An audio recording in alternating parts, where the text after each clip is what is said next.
In this episode, we'll discuss the events that occurred in 2014. 31-year-old Carly McBride disappeared under mysterious circumstances after visiting her ex-boyfriend's house. After receiving a missing person report, the police began an investigation. However, it took the authorities almost 2 years to answer the question, where did Carly disappear to?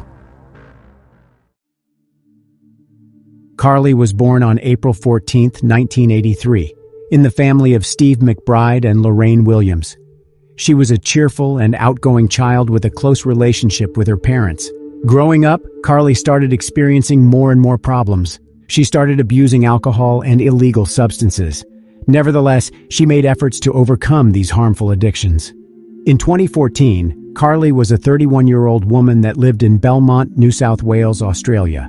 She was a mother of 2 children, 7-year-old son William and 3-year-old daughter Cadence. Carly's children were from different men, but I couldn't find any specific information about her relationship with her former partners. However, we know that Andrew Easton, Cadence's father, was one of the last people to see Carly. In 2013, Carly checked into a rehabilitation center to overcome her addiction to illegal substances. While there, she met Sale Kenneth Newson, the friendship with whom gradually grew into something more. From August 2014, Carly and Sale started spending almost all their time together.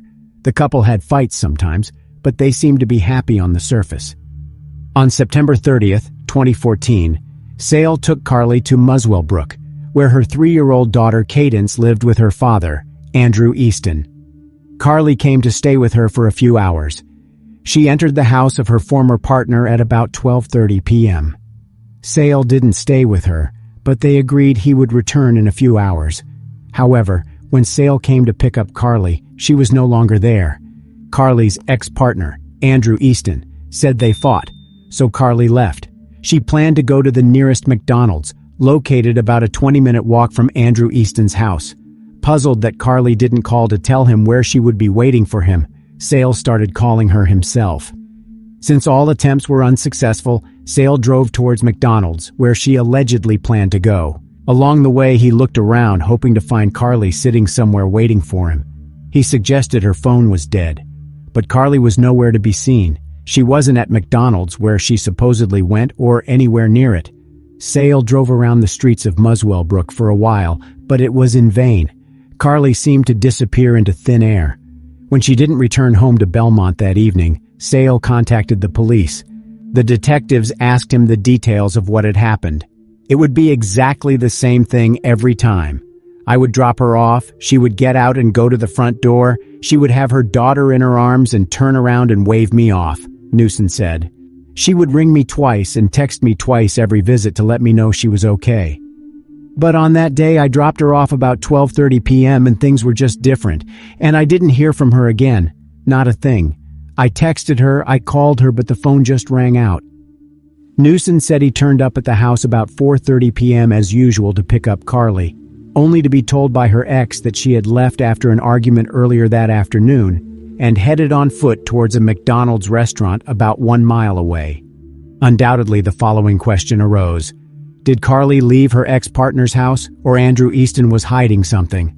His story suggested he was the last person to see her. However, no other witnesses could confirm that Carly really left his house. Police interviewed neighbors and people living along the route Carly would have taken if she had gone to McDonald's. The fact that no one saw her has further increased suspicions about her former partner. Unfortunately, no surveillance cameras near Andrew Easton's house could confirm or deny his words about Carly leaving around 2 p.m. After reviewing the recordings from the surveillance cameras at McDonald's, the investigators found no evidence she was ever there. Police searched fields behind a nearby residential area for clues. However, a chief investigator of this case said nothing particularly remarkable had been found, adding that the investigation would continue. They urged anyone with information about the disappearance of Carly McBride to contact the police department. She was last seen wearing blue jeans, sandals, and a yellow t-shirt, and she was carrying a tan handbag. After obtaining a search warrant, the police examined the house where Carly was seen last. A group of police officers went there, hoping to find clues that could shed some light on what happened to the mother of 2 children. But after searching Andrew Easton's house, the police did not find new clues. Nothing there indicated that someone committed a crime in that house. However, investigators did find something suspicious. They discovered Carly's Facebook account got deleted a few hours after she vanished, before the official report of her disappearance. This mysterious deletion of her account on a social network raised a lot of questions. Are the account deletion and Carly's disappearance somehow connected? Was she the one to delete her account, or did someone else do it? Why was the account deleted? Perhaps the Facebook messages could tell about what happened, and that's why someone deleted the account. To get answers to these questions, the detectives turned to the U.S. Department of Justice, hoping the latter would help restore Carly's account and determine who could have deleted it. Facebook data analysis is done at the company's headquarters in Menlo Park, California, but Sergeant Wright said Ms. McBride's Facebook friends could help New South Wales police. We're asking if anyone may have been in contact with Carly via Facebook or any other social media in the days leading up to her disappearance. If anyone noticed anything unusual, if they could come forward and let us know, he said.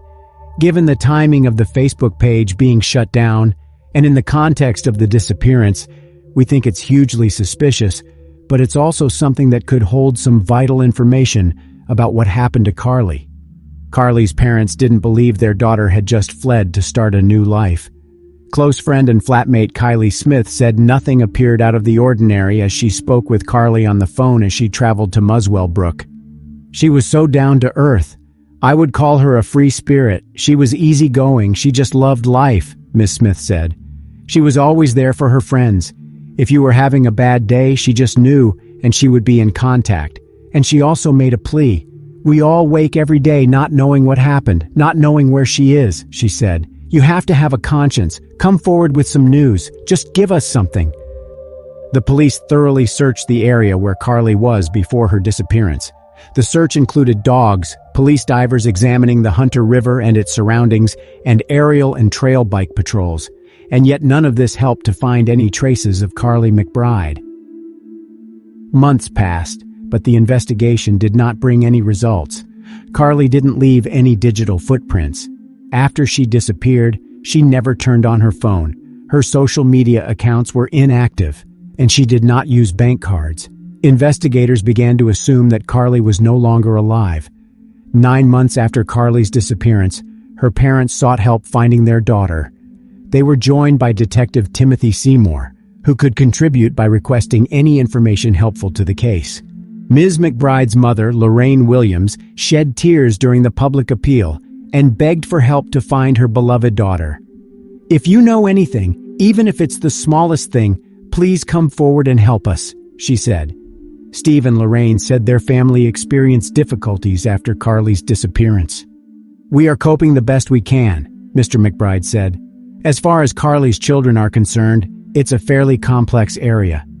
Both children have 2 different fathers, and to be honest, we haven't had too much close contact with those children. So we're just hoping that changes so we can have further contact with them. Detective Inspector Timothy Seymour said officers had worked tirelessly since Ms. McBride's disappearance. We have a plethora of information that we are sorting through, however we are still appealing again, Inspector Seymour said. The breakthrough moment may come from somebody who might think they have an innocuous piece of information. Over time, Carly's parents started realizing that they would probably never see their daughter alive again. Lorraine wrote a heartbreaking letter addressing the man who robbed her of her daughter. I don't believe there is one person who does not now know what happened to my bub, or hasn't noticed what has happened on that fateful day. Please help us for her children. They are innocent and gorgeous babies. Whoever you are, you have taken their mummy away, their lifeline to fun times and happiness in their lives, their tower of strength.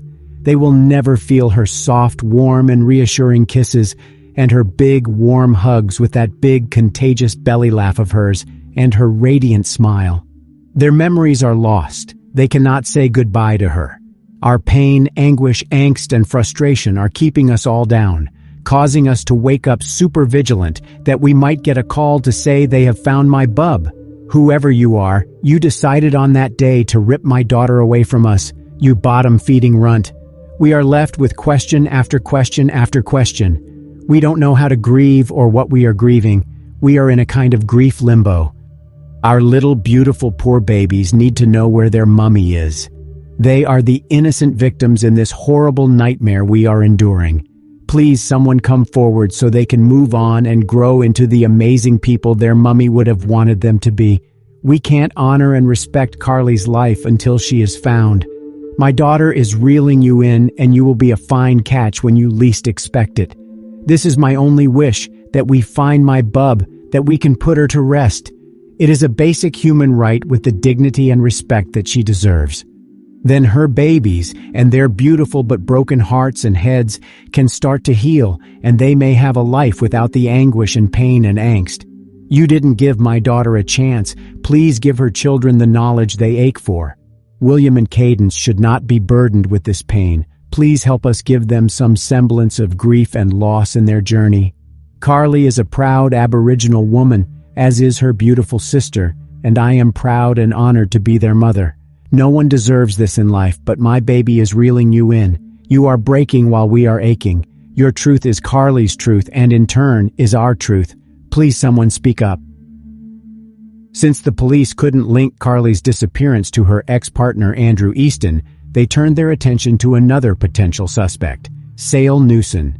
During the investigation, they learned that the relationship between Carly and Sale was far from perfect. The man was very jealous, which was a frequent cause of their fights. Despite their relatively short relationship, Newson told everyone he was deeply in love with Carly, mentioning she was the first woman he had fallen in love with in the last 14 years. He desperately asked for any information, participated in launching a Facebook page, offered financial rewards, and knocked on every door in the area where she was last seen. But, notwithstanding these public statements of love and devotion, Newson almost immediately started intimate relationships with other women. Besides, a few hours after reporting Carly missing, he offered sexual intercourse to several women. Carly disappeared on September 30th, and on October 2nd, Sale spent the night with another woman. But in public, he behaved like an inconsolable guy who had lost the love of his life. Detectives also discovered that Sale and Carly had an argument 2 days before her disappearance. The reason for this fight was Facebook messages that Carly allegedly received from other men. However, all this was only circumstantial evidence. They needed direct links to bring any charges against Sale Newson. In April 2015, the authorities searched properties at 3 addresses, one in Muswell Brook and the other 2 in Scone.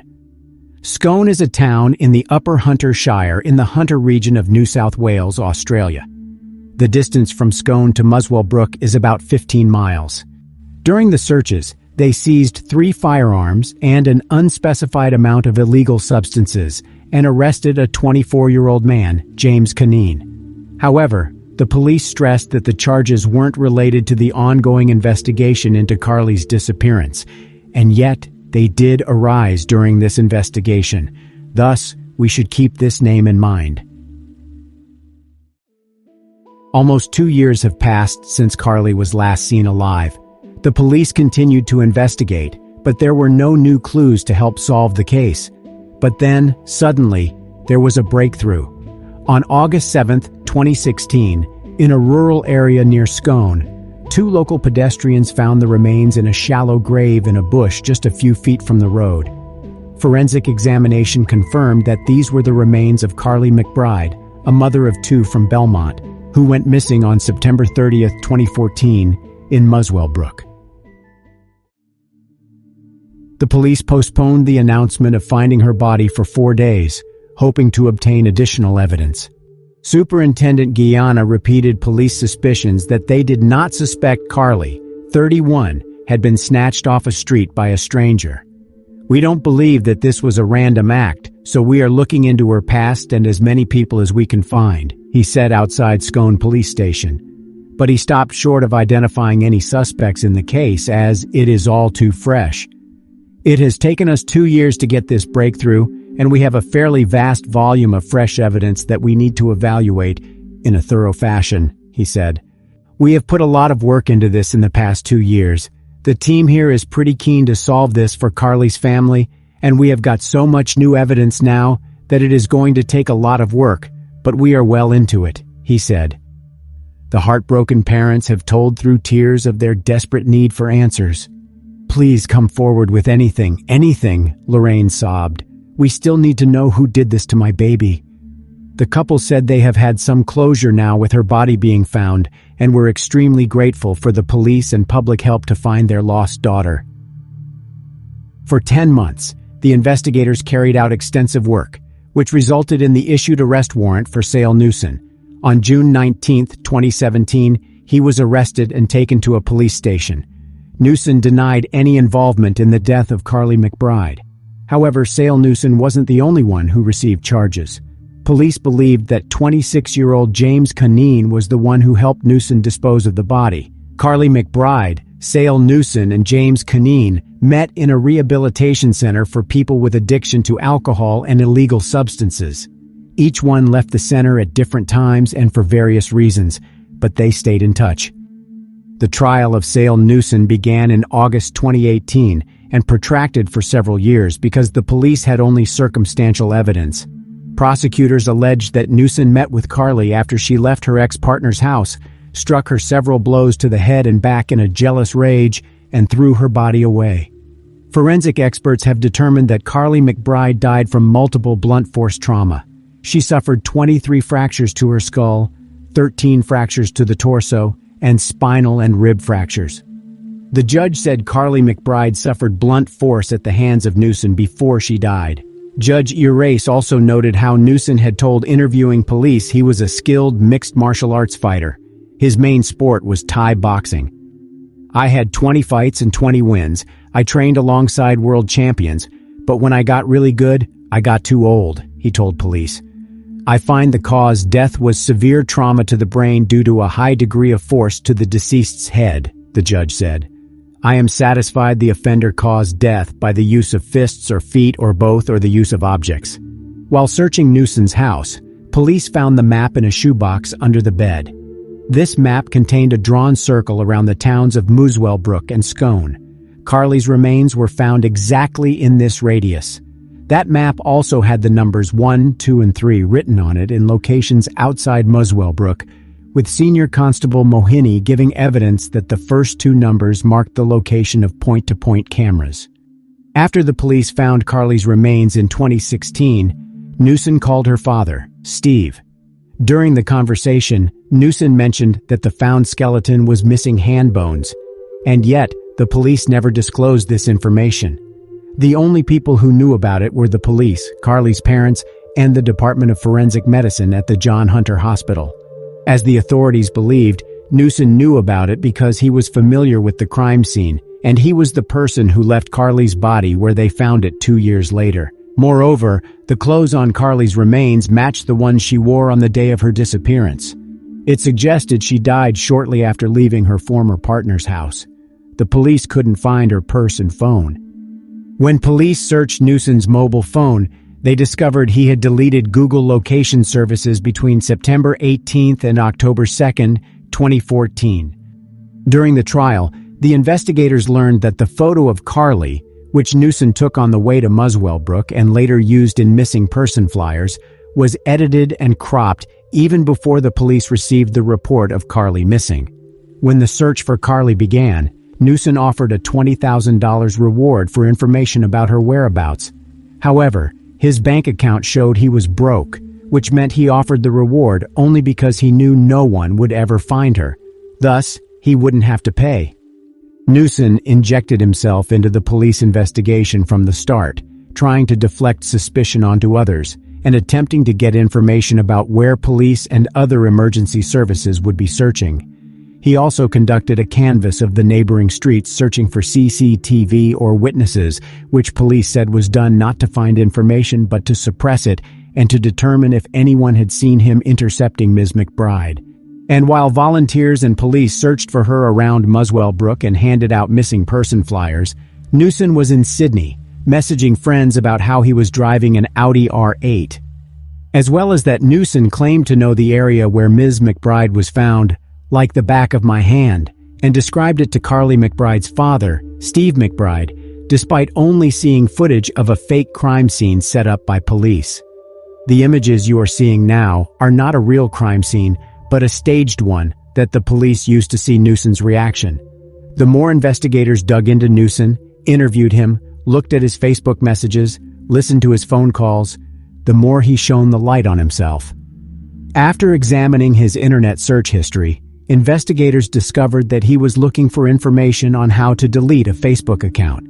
His account remained active, but Carly's account got deleted shortly after. Although all the evidence was circumstantial, the prosecutor said they did have puzzle pieces that began to reveal a picture when put together.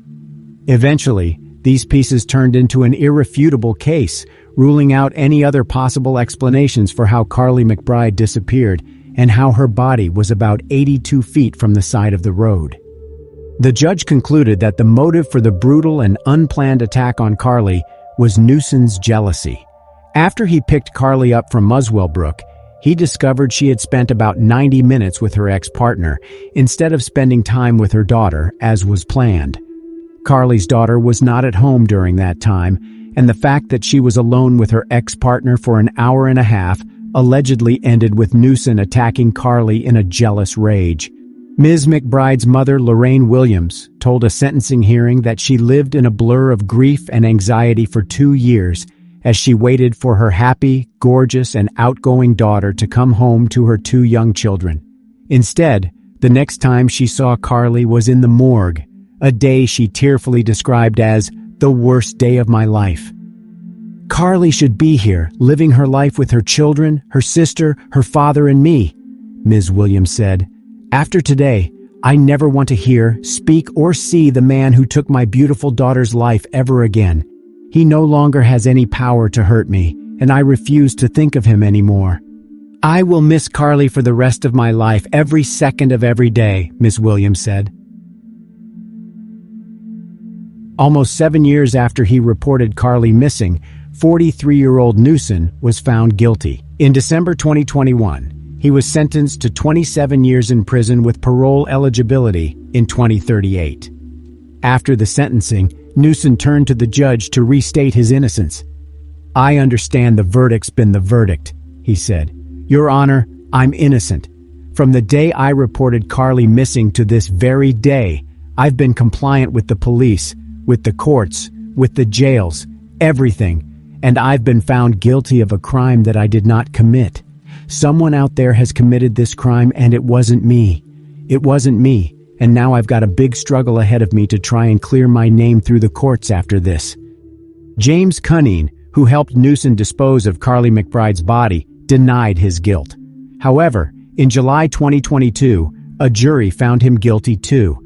The judge said Cunning lied to police in 3 interrogations to create a false alibi for Newson and deleted data from the phone to cover his tracks. Unfortunately, I couldn't find his picture, but it is known that when Cunning received charges in the Carly McBride case, he was already in prison for illegal weapons possession and prohibited substances. In November 2022, the 31-year-old Cunning showed almost no reaction when he was sentenced to 7.5 years in prison with a 4-year parole period. After the trial, Carly's parents said that although justice had prevailed and no matter the verdict, nothing would ever return their daughter. Today, we'll delve into the story that took place in Oklahoma. On August 8, 2012, the sheriff of Garvin County received a call from the Oklahoma State Bureau of Investigation. The latter said they were contacted by a resident named Van Emblem, who reported seeing something horrific. As he believed, he witnessed the disposal of the body and an attempt to hide all the evidence. Emblem said that the night before the call, his friend, on whose ranch he has been working for 4 years, asked him for help.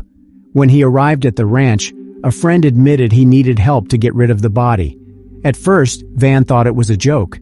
However, when he saw the plastic buckets with red stains, he realized it wasn't a joke at all. Since the buckets were heavy, his friend needed help loading them into a pickup truck. Before realizing he could become an accomplice to the crime, Van helped his friend. Coming to his senses, he left, telling his friend to deal with all this alone. Over the next few hours, Van contacted a lawyer who convinced him the only way out of this situation would be to call the police. After all, if it became known later that he knew about the crime but did not report it to the authorities, he would be prosecuted as an accomplice.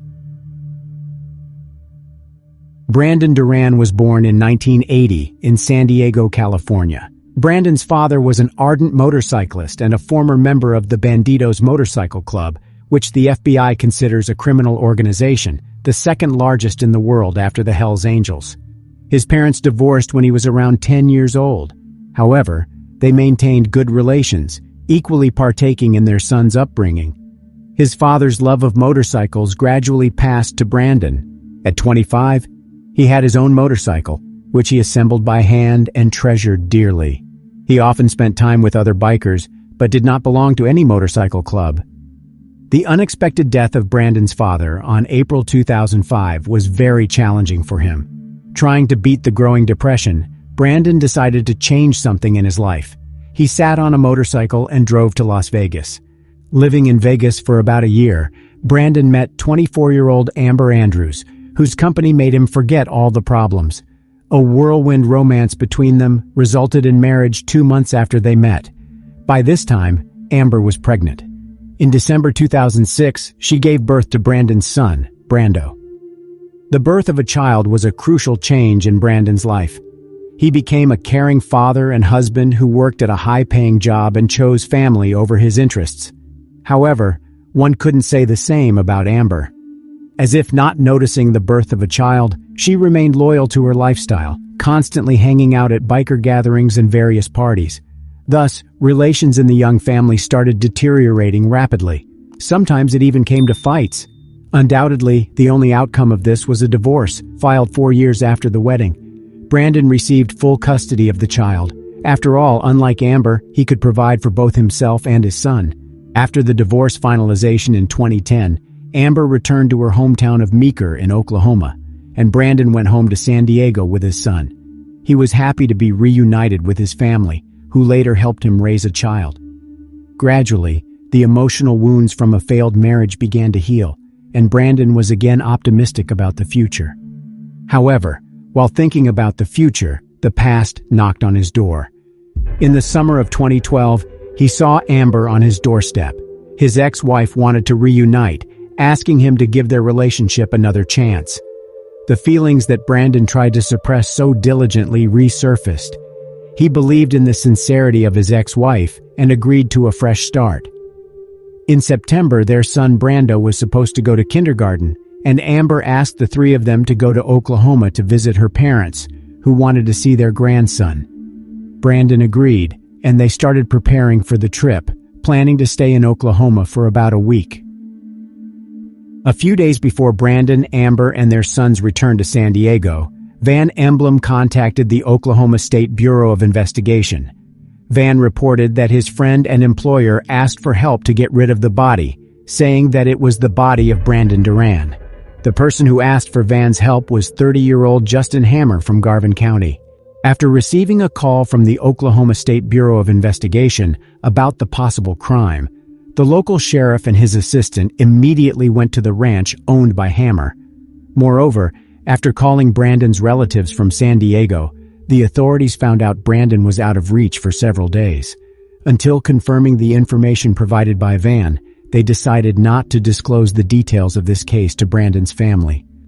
To the surprise of detectives, during questioning, Justin quickly confessed to murdering Brandon Duran. However, there was one crucial moment. Hammer said he acted in self-defense and described Duran as a dangerous motorcycle gang member who threatened him. According to him, on August 7th, Brandon drove up to his house on a motorcycle, kicked out the door with his foot, went inside, and started threatening him. Hammer claimed to have an intimate connection with Amber, which became the reason for Brandon's unexpected visit. As Hammer reported, Brandon threatened him, saying he must disappear from Amber's life, promising he'd ask his biker friends to help him disappear forever, and mentioning his relatives would also perish if he disobeyed. Allegedly, Hammer grabbed a shotgun standing in the corner of the room and fired it after these words. Realizing that Brandon was dead, he got afraid of retribution from the Bandidos Motorcycle Club and therefore did not call the police, deciding to hide all the evidence instead. Justin moved the body to the bathroom where he disposed of it using a saw, 5 5-gallon buckets, and cement. According to Hammer's statement, he couldn't load the buckets into the pickup truck on his own due to their weight added by cement. Hence, he asked for assistance from his friend Van, who helped him load buckets into a pickup truck, but then left and turned him over to the police. Hammer's ranch had a small pond into which he threw the buckets. After dealing with the body, he began cleaning the house. He later burned the supplies, gloves, and rags he used for cleaning. As Hammer claimed, he gave Brandon's motorcycle to his relative. At the same time, Hammer stressed that his relative didn't know about the bike's origin and disassembled it for spare parts. After all 5 buckets were lifted from the bottom of the pond, the officers went to Meeker to tell Amber the sad news. The woman was in shock after learning about the death of her child's father. She said they divorced, but planned to start living together again.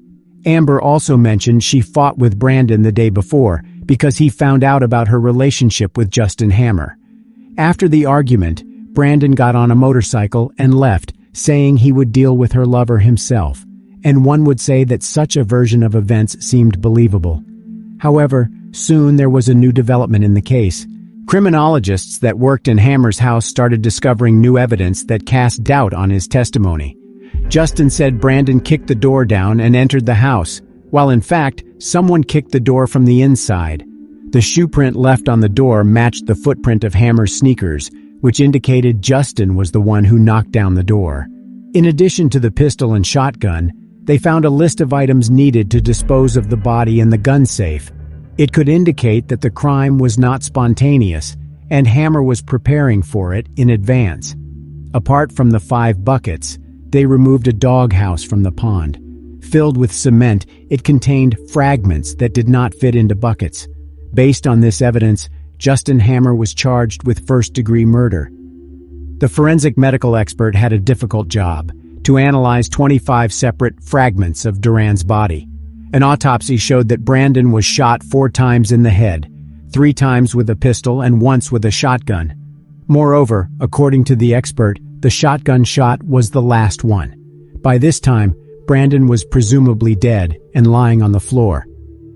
However, it contradicted the testimony of Hammer, who stated he fired only once and from a shotgun. But it didn't make any sense to the investigators. The question arose, why did Hammer need to use a shotgun after firing a pistol 3 times? Especially since Brandon was already dead. This evidence suggested that someone else besides Hammer could be involved in the crime. The investigators' call to Brandon's mother, Cindy, about her son's death left the woman dumbstruck. After coming to her senses, Cindy clarified that Brandon had never been a member of the Bandidos Motorcycle Club. As she said, Brandon's father passed on his love for motorcycles to his son, but it never turned into something more. But there was another curious moment in Cindy's story. She said Brandon's bike was broken when he left for Oklahoma. He loaded it into the back of his pickup truck, hoping to fix it in Oklahoma. Moreover, Cindy said her son didn't like conflict situations, mentioning that his ex-wife Amber was a source of all his problems. Her unfaithfulness overshadowed their relationship from the very beginning. After all, even after the birth of her son, Amber stayed loyal to her lifestyle, and when Brandon would express his disapproval of her behavior, she would start a fistfight. All this eventually led to a divorce that resulted in Brandon receiving full custody of their son, which made Amber furious. Next, she disappeared for more than a year, uninterested in her son's life. Hence, when she suddenly appeared and asked for a second chance, Brandon and the rest of his family were astonished. After learning all this information, including that Justin Hammer and Amber were lovers, the investigators decided to study Brandon's ex-wife more closely. Amber told police that Brandon left on a motorcycle after the argument. However, his family claimed it was broken. The question arose, if the breakage was not severe, why would Brandon take the motorcycle to Oklahoma instead of fixing it at home? And as for Amber, she never mentioned that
When 32-year-old Michelle Whitaker had gone missing in August 2002, her family contacted the police.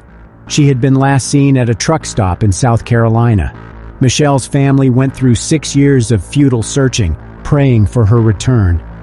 Each day they wondered whether Michelle was still alive or had long since passed away.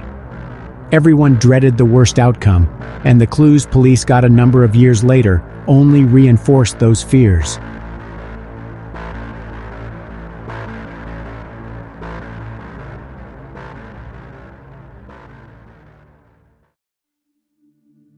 Michelle Laurel Whitaker was born on August 16, 1969. As one of her parents' 5 children, she was very close to her entire family. According to her mom, Laura Andrews, Michelle used to be a very happy child until they moved from Illinois to Gastonia, North Carolina. When Michelle reached her teenage years, she and her mother began to have frequent conflicts because, in her opinion, her mom was too strict. After graduating high school, Michelle got married, but her marriage lasted for less than a year. She was too young and inexperienced to deal with the problems her partner was stirring. The abusive treatment by her husband was the start of a protracted and distressing ordeal for Michelle. In the opinion of those close to her, this period of her life was the cause of her later problems. At that time, she could not manage to cope with the situation and chose the wrong path. Following her divorce, her family relocated to Spartanburg, South Carolina. By the time Michelle was 30, she was battling alcohol addiction and already had 3 failed marriages. She was working part-time as a waitress and barely scraping by. One evening in 1999, Michelle met a man named David after work and he offered her a ride home. Michelle agreed, but later regretted it. Rather than drive her home, David instead brought Michelle to an isolated location where he assaulted her and forced her to get intimate with him. He was arrested 1 year later and pleaded guilty to assault and battery. He was given an 8-year prison sentence. Shortly before her disappearance, Michelle was arrested for driving under the influence of alcohol. Michelle's parents decided it was time to take drastic action. They contacted the local police to request that Michelle be held in custody until a place in a rehabilitation center could be secured for her. In spite of their heartache, her parents felt that such extreme measures were the only good thing to do in this situation. Michelle became very upset by this act, and from that point on, the relationship between mother and daughter significantly weakened. Michelle was erroneously discharged from jail without going to receive the court-ordered treatment for her abuse of illegal substances and alcohol. It was August 5, 2002. Michelle got into an argument with her mother and stormed out of the house in a bad mood. 3 days later, the man Michelle stayed with contacted Laura Andrews and told her that he couldn't find her daughter after they had an argument. This is how Laura learned of Michelle's disappearance. She called a friend who worked at the local police station and asked for help finding her daughter. The police were well acquainted with Michelle's lifestyle, so Laura was urged to wait a little longer and was told that Michelle would certainly show up on her own. 2 more weeks passed, but Michelle never showed up at home. On August 21, 2002, an official missing persons report was filed. As local law enforcement began investigating Michelle Whitaker's disappearance, they soon found out the last place she had been spotted. It turned out to be a truck stop. They managed to get this piece of information through a local resident named Doug. On the day before she disappeared, he met Michelle by chance on the street. Doug was out on his motorcycle in the evening and stopped outside a bar where Michelle was sitting. He came up to her, and a conversation started between them. Michelle told him that she had had a fight with her boyfriend and he had thrown her out of the house. Later that evening, after going to one bar, they visited another bar together, where, according to Doug, the two played a few games of billiards, then rode on his motorcycle for a while, and when dawn broke, went to his house. Thus, it was revealed that Michelle Whitaker had been visiting local bars before her disappearance, and Doug was the last person to have seen her alive. This made him the prime suspect. His testimony also revealed that Michelle had allegedly planned to go to Myrtle Beach, a resort city located on the Atlantic coast of South Carolina. She figured she could earn good money while working in local bars and restaurants. By Doug's account, he dropped her off at a truck stop and left her there. Since she didn't have enough clothes, he gave her a t-shirt and shorts. He also gave her some money for coffee and newspapers. Upon wishing her good luck, he drove away. In an effort to expose Doug, the police tested him on a lie detector, but he passed the test. Detectives also tested the man with whom Michelle had been staying before her disappearance, but no evidence of his complicity in the disappearance could be discovered. Police started to entertain the theory that Michelle had indeed gone to Myrtle Beach, which is about 250 miles from Spartanburg. A few more weeks passed, but there was no word from Michelle. The anxiety of her family and friends was only growing. Regardless of the anger and resentment Michelle felt toward her parents, they did not believe that she could have simply abandoned her family and gone into hiding. Michelle's prolonged absence made the local sheriff wonder about her intentions. After all, when people travel for a long time, they at least carry some personal belongings with them, while Michelle had left with practically nothing. In addition, she had a pet, a dog, which she loved very much, and to which she was very attached. No matter who the detectives interviewed, everyone stated that Michelle would never have abandoned the animal of her own free will. Meanwhile, her parents started driving around the neighborhood in hopes of finding any trace of their daughter. Having received multiple reports that Michelle had been sighted on a beach in North Carolina, they headed there immediately. They spent 3 days actively searching for her, putting up flyers, talking to locals, but all of this eventually came to no avail. After 6 months of unsuccessful searches, Laura Andrews began to have doubts about whether her behavior towards her daughter was right. She had seen that her daughter was on a path of self-destruction, and she could not just watch. She wished to protect her in any way she could. Furthermore, Laura feared that the effects of the vicious attack that Michelle had suffered in 1999 might also have contributed to her disappearance. She could not forgive herself for the words she said to her daughter after she survived the attack. Although it was a horrible act on the part of a man, the mother believed that Michelle was to blame because she had chosen this path herself and had hurt herself as a result. Her words came as another wound to Michelle's self-esteem.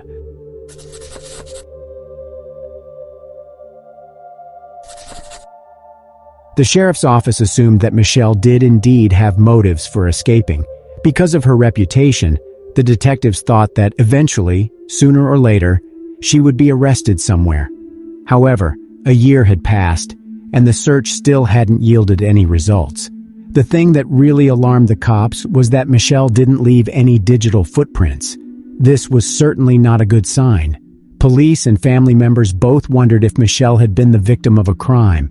After all, perhaps some truck driver took advantage of her vulnerability. However, even that theory was never substantiated. 2 more years passed. The police station didn't get any tip-off messages for a long time. Then, on the 3rd anniversary of Michelle's disappearance, after police, along with Laura Andrews, visited the truck stop where Michelle was last seen, local TV stations turned their attention back to the story, and just days after Michelle's story appeared on television news, the Spartanburg County Sheriff's Office received a strange letter. The letter was anonymous and handwritten on a small sheet of paper. It stated that the author knew the whereabouts of Michelle Whitaker's body.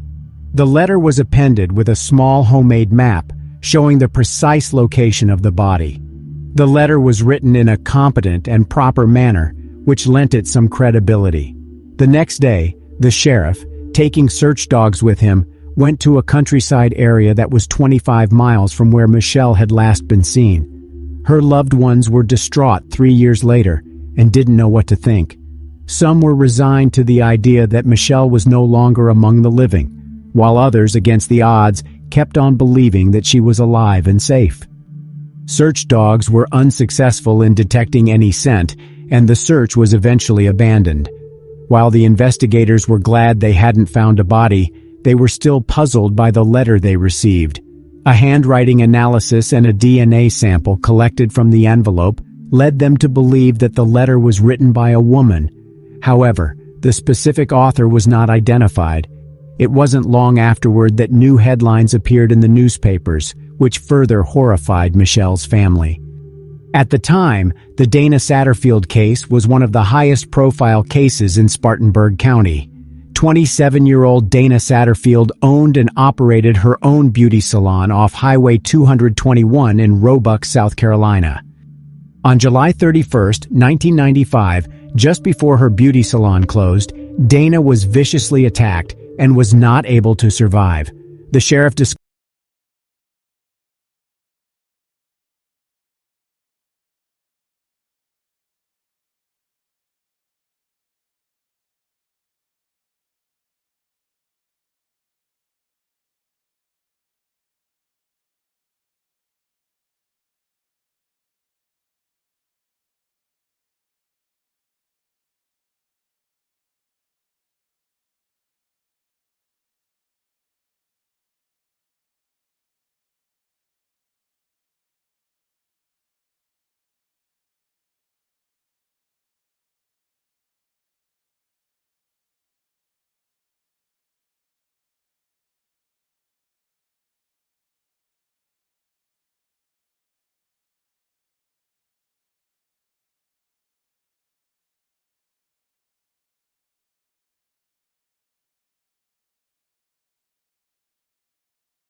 This video explores a story that took place in 2014.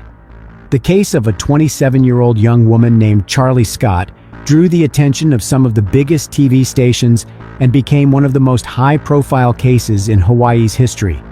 Charlie Scott. Charlie Scott. Carly Scott. Charlie Scott. Carly Scott. Charlie Scott. Charlie Scott. And Carly Scott. Carly Joanne Charlie Scott was born on November 24, 1986, in California, United States. She was the daughter of Kimberlyn and Robert Scott. Her family members called her Charlie, and that is why I will refer to her as such hereafter. Charlie had a few sisters with whom she was very close. After the divorce of her parents, she was brought up by her mother and stepfather. Charlie and her family had been residing on the Hawaiian island of Maui for several years by 2014. Charlie was graduating from cosmetology school and had dreams of opening a beauty salon for dogs. She really cared about dogs and had 2 of them. Charlie faced a few difficulties in her life, which I will discuss later, but generally, she was a happy and optimistic young woman with a bright outlook on the future. Charlie lived in Makawao along with her 2 dogs and had last been seen on February 9, 2014, at a family meeting held in Haiku at her sister's house, about 6 miles from Makawao. Charlie was expected to see her family again the next day, but she never showed up to meet them.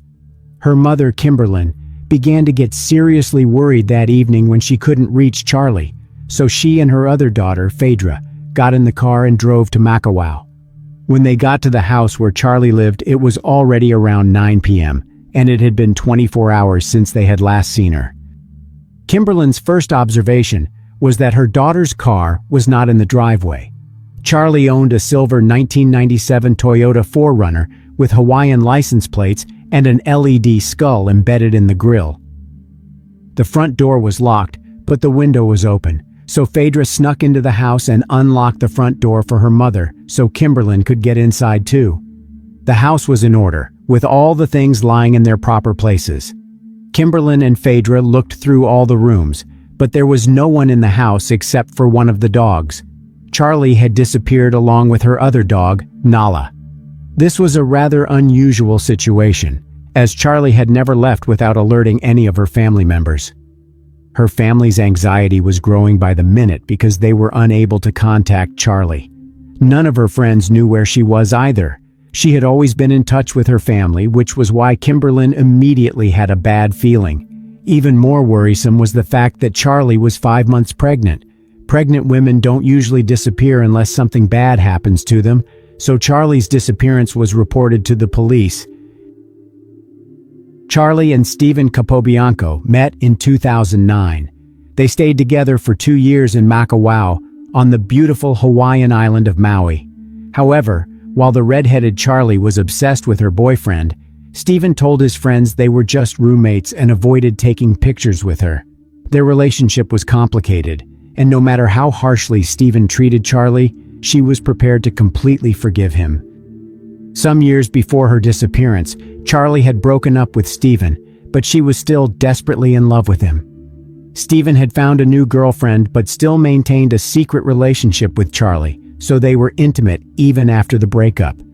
When 27-year-old Charlie was trying to move on, she realized she was pregnant with Stephen's child. Her maternal instincts kicked in, and she was itching to be a mom. When she realized she was having a boy, she named him Joshua. However, 24-year-old Stephen was not very eager to become a father.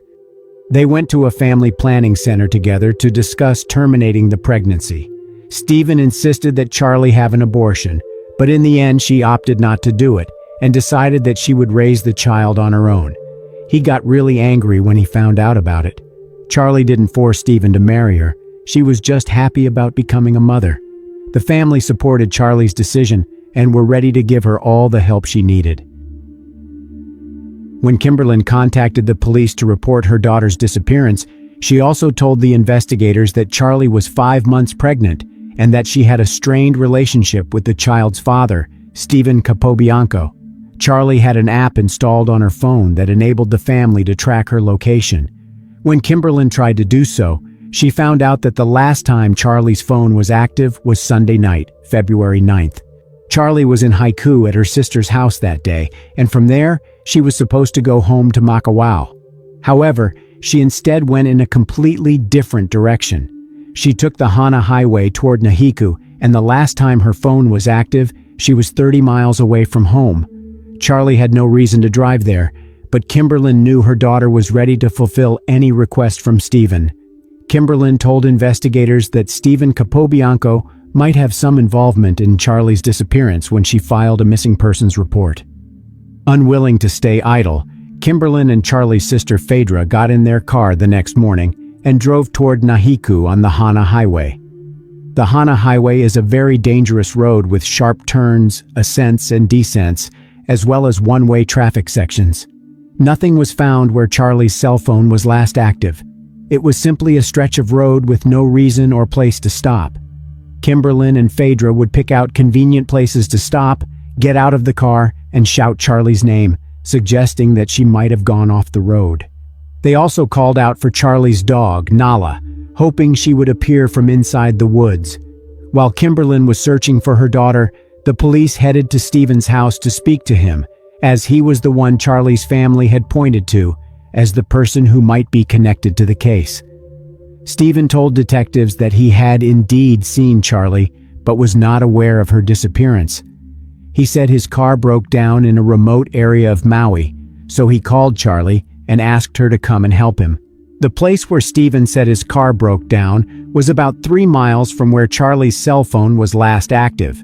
Stephen stated that Charlie assisted him in starting his car, whereupon they drove in the direction of Makawao.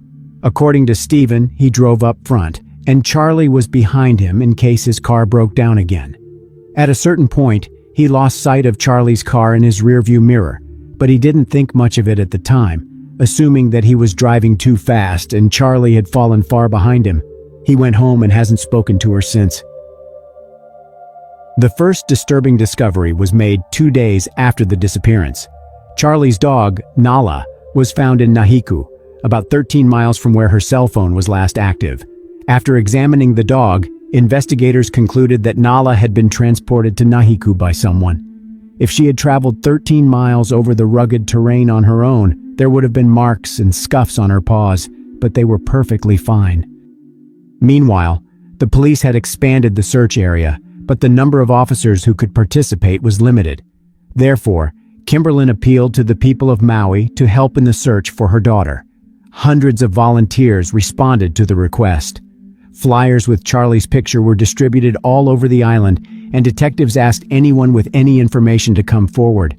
The fact that Charlie was pregnant added to the urgency of the case. On April 12th, one of the volunteers made a discovery that shocked Charlie Scott's family. A car belonging to her was discovered completely burned out 10 miles from her home and very far from where her phone was last active. When the vehicle was discovered by volunteers, it was lying on its side. The only thing that reassured Charlie's family in this situation was that there were no remains in the car. This left hope that she was still alive. Maybe someone stole her car and then decided to burn it. While the police inspected the car, trying to find any clues, Charlie's family, with the help of volunteers, examined the place where her phone had last worked. The area was a stretch of terrain with thick and rugged vegetation, without footpaths or anything of the sort. Shortly before sunset, there was a discovery that suggested that Charlie was sadly no longer alive. There was a CD lying on the ground, which Phaedra identified as belonging to her sister, and next to it lay Charlie's t-shirt. Also, her shirt and skirt were found. It was clear that this was not a car accident, as Charlie's belongings were 20 miles away from where her burned-out car was found. The police were informed of this finding. From that point on, the investigation into her disappearance took a completely different turn. Stephen Capobianco was the last person to see Charlie alive, and when news spread around the island that her belongings had been found, Hawaii News Now's Meleka Lincoln contacted him by phone to see what he thought about it. Stephen accepted to answer questions and did a short interview in which he revealed a few details about his relationship with Charlie and how their last encounter went. Capobianco refused to have his voice recorded, so the interview was published as text. This interview will be voice-overed and presented as a phone conversation for your convenience. However, I repeat, this is a kind of reconstruction of the conversation, and it is not Stephen's voice that you will hear on the recording. Hi, my name is Malika Lincoln. I'm calling from Hawaii News Now. I'm calling to see if I can ask you some questions about the ongoing search for Charlie. I know that you've helped to participate in it, and I know there are questions about you being the last person to have seen her. I just wanted to see if we could clarify some things. Go for it. I'm going to record this if that's okay, and this is going to be for our coverage. Tell me how you know Charlie. First off, I don't want my voice on the news. You do not want the recording used? Yeah, I do not want the recording used. I don't want my voice coming out on everyone's TV on this island. I understand. But I will answer all of your questions, and you guys can record it for your own personal use. Okay. So I knew Charlie because she was my ex-girlfriend from 3 or 4 years ago. 5 years ago, it was 5 years ago, and we have kept in touch this entire time. We were still friends. We still knew each other. Are you the father of her unborn child? That's what we've been told. That's what I've been told. I never got a piece of paper that said it or anything, but I would believe it. So, were you guys dating again? No, we just occasionally hooked up. So tell me about what happened Sunday night. Sunday night? She picked me up from my house at 8:30, drove out to my truck that I got stuck in Kiana, and she dropped me off at my truck. It took me about 10 minutes to fix my truck because I had extra light tools with me at that time. And then we came back to Haiku, and I'm pretty sure I saw her lights in my rear view the entire time. I'm absolutely certain I saw her headlights in my rearview mirror until I got to Twin Falls, and then I started speeding up because I drive a little faster than she does. What made you speed up ahead of her? I was in front of her in the first place, in case my truck broke down and she would pull up behind me. Right, that makes sense. So it was around Twin Falls that you say that you stopped seeing her headlights? Yeah. And did you call her at any point afterwards just to make sure she'd gotten home? I actually didn't think to do that until the next morning. I sent her a text that said, "Thank you," but I figured she was working. That's why she didn't get back to me right away. And it wasn't until the cops showed up at my house at 5:30 in the morning the next day that I realized something was wrong. And so when the cops arrived, what did they tell you? They told me that her parents had filed a missing persons report and gave them my name, and they came to my address just to follow the lead. Have they officially questioned you? Sometimes they make people take a lie detector test. I volunteered for all of that. I went down there as soon as I could. I let them interrogate me. I let them polygraph me. I did everything. How'd the polygraph go? To the best of my knowledge, it went okay. Did you pass? Fail? The police told me I failed. They didn't make me take it again. I'm honestly not convinced I failed. I think they might have just said that as a tactic. But I really don't know I'm walking around right now without handcuffs on. So what do police tell you? They've just been questioning me. They haven't really told me anything. I mean, it's undeniable that I'm probably the prime suspect, so they're not going to tell me any details. Was the dog Nala with Charlie when she came to pick you up? Yeah. So does it make sense to you how Nala was found? No. But Nala was still in the car with Charlie when you guys left Keani? Yep. What do you think about the fact that the car was found torched and on its side? I'm not really sure what to think about that yet. What is it that you want? And I understand that you don't want your voice to be used. But in terms of what you're sharing and telling us, what is it that you want viewers to know? I mean, I don't really care what they know. I just want Charlie to be found. Did you do anything to hurt Charlie? Absolutely not. Do you understand why people think you might have? Of course. So what's next for you? What is your next step? I've been doing everything I can to try help her, but her family is getting hostile with me, so I'm sitting here at my house just waiting for any news to come through. Are you worried about your safety at all? A little bit, but that's of little consequence because Charlie's safety is first and foremost. Stephen, do you think they'll find her? I don't know. I f***ing hope so. Did you love her? Of course. Were you excited about being a dad? Sort of. It was unexpected. She didn't tell me right away, but it was growing on me. Yeah, I guess you had more time, huh? Yeah. I mean, last time we talked, we were talking about naming it. I thought we were getting there. Was that on Sunday? Yeah, that was on the ride out there. Do you know if you were having a boy or girl? I don't know for certain, but I was really hopeful that it was a boy. What man doesn't want a son? Do you know what she was hoping for? She was probably hoping for a girl. What woman doesn't want a daughter? So you literally just sit and wait. The cops didn't call you after Charlie's car was found? I had a friend who notified me, but the cops never did. Is it true that you live nearby? Yeah. You think that someone might be trying to set you up? I never really considered it until you said something, but maybe. I mean, if you didn't do anything, right? I definitely did not do anything. It would sure seem like it then. Yeah. You have any enemies? Her family. Just her family? They're the only people I can think of that would not like me enough to do anything about it. Everybody else on the island seems to love me. So did you never have a good relationship with them? Or did you used to have a good relationship when you guys were dating? No, I mean, me and Charlie always had a pretty good relationship, but not me and her family. Was the family excited about Charlie being pregnant?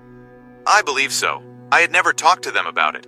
I had never had any contact with her family since I stopped dating her, up until they wanted me to come help them, Monday morning when they showed up. Monday morning they showed up? They showed up. One of them showed up at work and told me what was going on and then called me later, and I rushed out to show them exactly what had happened the night before and proceeded to help them look. What do you think might have happened to Charlie? Do you think there's a chance she just got tired of life on Maui and left? I don't think so. Not under these circumstances. She was a very caring person and she loved her dogs. And to have one of her dogs show up in Nahiku, and one of her dogs had been locked in her house for a whole day, she wouldn't do that. Above all else, she would not leave her dogs unattended. Do you think Charlie may have had any enemies?